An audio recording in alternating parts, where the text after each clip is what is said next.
الحمدللہ ماہ رمضان شریف کی مبارک اور پرکیف ساعتوں کی رخصت ہونے کے بعد انعام کے طور پر اللہ تبارک و تعالیٰ نے ہمیں عید سعید کی خوشیاں عطا فرمائی۔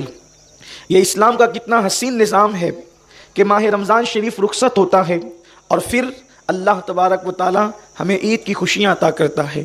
یہ عید کیا ہے؟ اللہ کے حبیب صلی اللہ علیہ وآلہ وسلم، دیکھیے اس کا نام کچھ اور بھی رکھا جا سکتا تھا، عید کے علاوہ اس کا نام کچھ اور بھی رکھا جا سکتا تھا، اس لیے کہ خوشیوں کو الگ الگ نام دیا جاتا ہے، مسرت ہے، شادمانی ہے، کیف ہے، سرور ہے، لیکن حضور علیہ السلام نے اپنی امت کو عید کا نام عطا کیا، خوشیوں کے دن کو عید کا نام عطا کیا۔ اور عید کیا ہے؟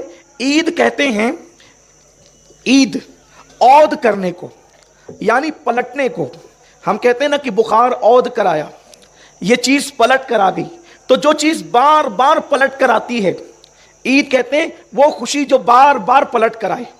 اس کا مطلب یہ ہے کہ اللہ کے حبیب نے امت کو گارنٹی دی ہے کہ غم پلٹ کر آئے نہ آئے، لیکن اے میری امت تم تک خوشیاں ضرور پلٹ کر آئے گی، تم تک خوشیاں ضرور پلٹ کر آئے گی۔ اسلام میں کوئی دن ایسا نہیں ہے جس کا نام یہ ہو کہ غم پلٹ کر آئے گا، لیکن اسلام میں عید ہے، خوشیاں پلٹ کر آئے گی۔ اور پھر اس کے بعد صرف اللہ اکبر، عید الفطر کو عید نہیں کہا، بقرعید کو بھی عید کہا۔ اور پھر مصطفیٰ جان رحمت کا کوئی امتی سوچ سکتا ہے کہ چلو سال میں 2 مرتبہ خوشیاں پلٹ کر آئے گی، لیکن آقا نے ارشاد فرمایا ہر جمعہ مومنین کے لیے عید کا دن ہے، یعنی کہ صرف سال میں 2 خوشیاں پلٹ کر نہیں آئے گی، بلکہ ہر ہفتہ پلٹ کر آئے گی، ہر لمحہ پلٹ کر آئے گی، ہر ساتھ پلٹ کر آئے گی۔ اس لیے اس کو عید کا دن کہتے ہیں۔ عید کے دن غصے میں آنے کا دن نہیں، عید کے دن جلال میں آنے کا دن نہیں، عید کے دن غضب میں آنے کا دن نہیں، یہ خوشیوں کا دن ہے۔ اس دن خوشیاں اس لیے ہے کہ اللہ تعالیٰ خود خوشی کا اظہار کرتا ہے، اور جب خوشی کا اظہار کرتا ہے تو بندوں سے کہتا ہے اے پاپیو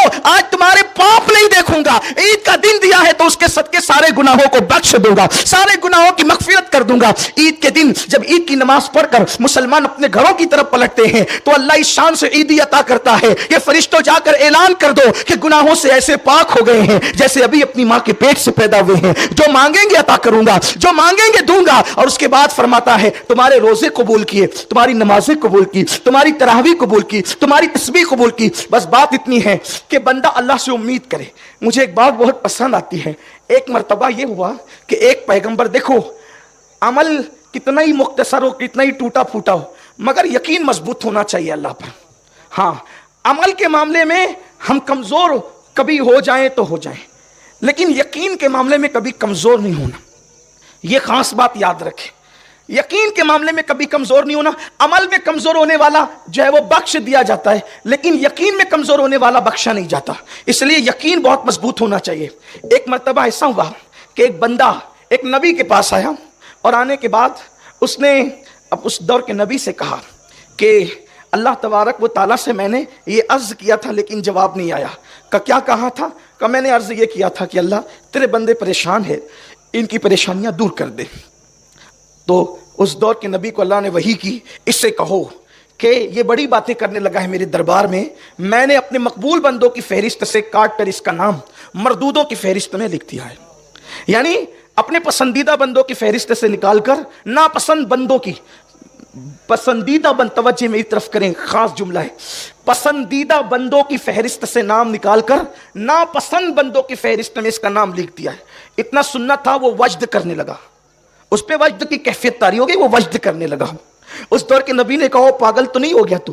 اس نے کہا حضرت کیا ہوا؟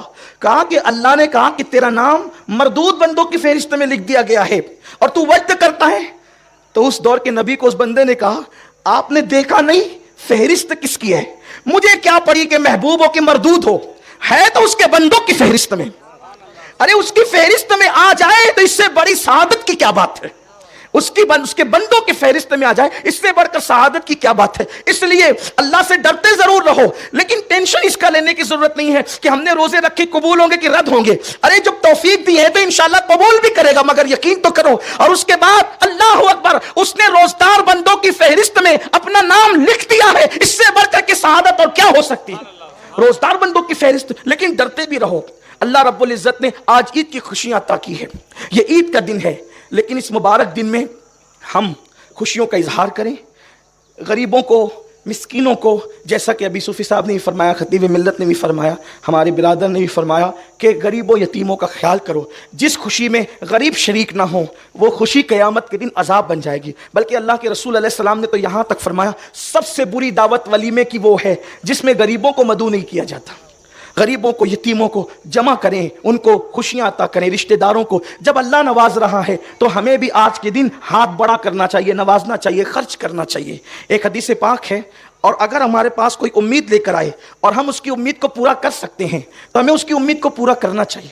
کیونکہ حدیث پاک میں آتا ہے کہ جو کسی کی آس توڑتا ہے خدا اس کی آس توڑ دیتا ہے اور اس کے اعمال کو اللہ رد کر دیتا ہے. عید منانے والوں, عید صرف سفید نئے کپڑوں کا نام نہیں ہے, عید صرف عطر اور خوشبو لگانے کا نام نہیں ہے, عید صرف آنکھوں میں سرما ڈالنے کا نام نہیں ہے. عید, اللہ اکبر, بدن پہ عید کے دن خوشبو لگاؤ گے, تھوڑی دیر کا پسینہ اس کو بدبودار کر دے گا, لیکن اللہ کے بندوں کی آس پوری کر کے ان کے دل کو خوش کرو گے. ماں کی آس پوری کر کے, باپ کی آس پوری کر کے, بھائیوں کی آس پوری کر کے, پڑوسیوں کی آس پوری کر کے, مسلمانوں کی آس پوری کر کے اگر آپ نے ان کے دلوں کو خوش کر دیا تو انشاءاللہ جب تک دنیا میں رہو گے تب بھی خوش رہو گے, قبر کے اندر بھی خوش رہو گے, میدان محشر میں بھی خوش رہو گے. لیکن افسوس آج ہم لباس پر تو توجہ دیتے ہیں, رشتوں پر توجہ نہیں دیتے, لوگوں کے دلوں پہ توجہ نہیں دیتے. اس لیے عید اس طرح بھی منائیے, ضرورت مندوں کی ضرورت کو پورا کیجیے اور لوگوں کی ضرورتوں کا خیال کیجیے, اپنی خوشیوں میں لوگوں کو شریک کیجیے.